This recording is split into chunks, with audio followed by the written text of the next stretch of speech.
The truth about Big Mike and Omeche Oko nobody is telling you.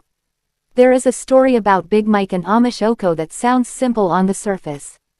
Two people, two close friends, two people who always seem to find their way back to each other. But the more you look at their story, the more you begin to realize that there is something much deeper underneath their friendship. And perhaps the biggest truth is something nobody noticed at first. Big Mike didn't fall for Omeche because of one dramatic moment. He fell for her slowly. It happened in the little moments. The conversations nobody else heard. The times she made him laugh when he was having a difficult day. The way she could tell when something was bothering him without him saying a word. The way she encouraged him when he doubted himself. The way she remembered the things he casually mentioned weeks earlier. Those were the moments that changed everything. At first, Michael didn't even realize what was happening. He simply enjoyed having Omeche around. She was his best friend. The person he could talk to without worrying about being judged. The person who could tease him one minute and encourage him the next. He could be completely himself around her. And Omeche felt the same way. Whenever something exciting happened, Michael was one of the first people she wanted to tell. Whenever something went wrong, his voice was one of the voices she wanted to hear. Whenever she entered a room, she somehow noticed whether he was there. Neither of them thought much about it. They simply called it friendship. Until the friendship started feeling different. One evening, Michael was sitting alone after a long day. His phone was in his hand. He had several messages waiting for him. But the only person he wanted to hear from was Omeche. He opened their conversation. He typed, "Are you awake?" Then he deleted it. He typed again, "How was your day?" Deleted. Finally, he put the phone down. He laughed at himself. What am I doing? He already knew the answer. He missed her. And that realization frightened him. Because missing your best friend was normal. But missing someone so much that you couldn't concentrate without hearing their voice felt different. Michael eventually called. Omeche answered. "Mike, hey, you sound tired." "I am." "What happened?" "Long day." She became concerned. "Did you eat?" He smiled. "Yes." "Are you sure?" "Yes." She laughed. "You always think I don't believe you. Because you don't. I know you too well." Those words stayed with him. "I know you too well." That was exactly what made their connection different. They knew each other. Not the public versions. Not the versions everyone saw. The real versions. The quiet versions. The tired versions. The versions that didn't always have the right words. And that was where Michael's feelings became stronger. He didn't just admire Omeche. He understood her. He knew that behind her confidence was someone who sometimes needed reassurance. He knew that behind her laughter were moments when she simply wanted peace. And the more he learned about her, the more he admired her. One day, Michael finally told someone close to him, "I think I'm in love with Omeche." The person looked at him. Finally, Michael laughed. Finally, everyone already knows. Everyone. Almost everyone. Michael shook his head. "I've tried to hide it." "You haven't done a very good job." He laughed. "Why?" "Because the way you look at her gives you away." Michael became quiet. Maybe that was true. Maybe he had been trying to hide something that his eyes had already revealed. But there was another truth. Omeche had started developing feelings too. She didn't realize it immediately. It happened gradually. She started missing him whenever they didn't talk. She started smiling whenever his name appeared on her phone. She started noticing the little things he did. If he was quiet, she wanted to know why.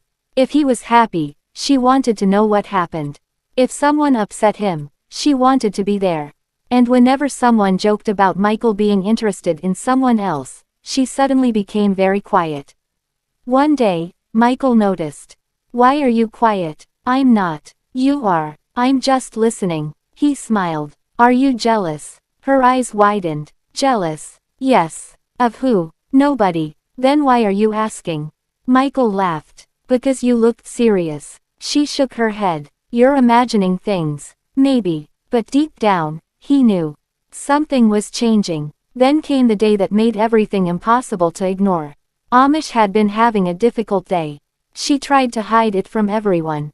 Everyone except Michael. He walked toward her. "You okay?" I'm fine. No, you're not. She looked at him. How do you always know? Because I pay attention. She smiled. You're too observant. Only when it comes to you. She became quiet. That sentence stayed in her mind for hours. Only when it comes to you. That was when she began asking herself a difficult question. What if Michael didn't simply care about her as a friend? What if she didn't simply care about him as a friend either? Later that night, she called him. Mike. Yes. Can I ask you something? Anything. Do you ever think about us? He became silent. What do you mean? Our friendship. Of course. No. She paused. I mean, do you ever wonder whether there's something more? Michael didn't answer immediately. Then he said, all the time. Omeche's heart skipped. You do? Yes. Why didn't you say anything? Because I was afraid. Of me? No. Then what? Of losing you. She became quiet. Michael continued. You are too important to me to risk everything. Omeche took a breath. And if I told you I was afraid too? He asked. Afraid of what? Of admitting that I might feel the same way. Silence. Then Michael said softly, Ohms. She smiled. I know. That conversation changed everything. They didn't suddenly rush into a relationship. They didn't try to turn their friendship into something it wasn't. Instead, they became more honest. Michael admitted that his feelings had grown. Omeche admitted that she had been fighting feelings of her own. And they agreed to take things slowly. But there was one thing they both understood. They couldn't go back to pretending nothing had changed. Michael became more openly affectionate. Not in a way that made Omeche uncomfortable. But in the little things. He reminded her that she was important. He celebrated her achievements. He checked on her when she had difficult days. He made her laugh when she needed it most. And Omeche began returning the same energy. She became his biggest supporter. She encouraged him. She listened. She reminded him that he was capable whenever he doubted himself. Their friendship became even stronger. Then came Omeche's birthday. Michael wanted to do something she would never forget. He didn't want an ordinary birthday message. He wanted to show her how much she meant to him. So he prepared a beautiful surprise. There were flowers. There were memories. There were photographs of moments they had shared. There were handwritten messages reminding her of all the reasons she was special. When Omeche walked in, she became emotional. Mike. He smiled. Happy birthday. She looked around. You did all this? Yes. Why? He looked at her. Because you're important to me. She smiled through her tears. You always say that. Because it's true. He handed her a gift. She opened it. Inside was something simple but meaningful. She looked at him. You remembered. I remember everything about you. That sentence made her emotional. Because that was the truth nobody was telling. Michael remembered her. Not just the big things. The small things. Her preferences. Her fears. Her dreams. Her little habits. The things she thought nobody noticed. And Omeche remembered him too. That was why their connection felt so intense. They paid attention to each other. They listened. They cared. They showed up. And slowly, their friendship became something neither of them could deny. Later that night, Omeche sat beside Michael. Mike, I want to tell you something. What? You make me feel special. He smiled. You are special. She looked at him. That's not what I mean. He waited. I mean you make me feel like I'm important. You are. To you. Michael looked directly at her. Very. She smiled. Then I think I'm lucky. Michael laughed. No. Why? I'm the lucky one. Omeche shook her head. Always trying to win. Only with you. They laughed. And perhaps that was the real secret.